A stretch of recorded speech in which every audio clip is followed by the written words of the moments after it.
Hi, నేను మీ రాజేష్ అండి. So ఇంతకుముందు వీడియోలో మనము investment and savings related difference కనుక్కున్నాం. సో ఇప్పుడు ఇన్వెస్ట్మెంట్ ఎందుకు చేయాలి అని మీకు క్వశ్చన్ రావచ్చు.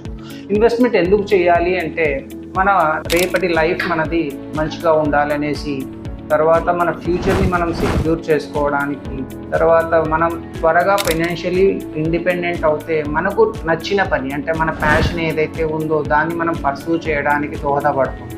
అంతేకాకుండా మీరు ఎప్పుడైతే ఫైనాన్షియలీ ఇండిపెండెంట్ అవుతామో మనకు పీస్ ఆఫ్ మైండ్ అనేది ఉంటుంది.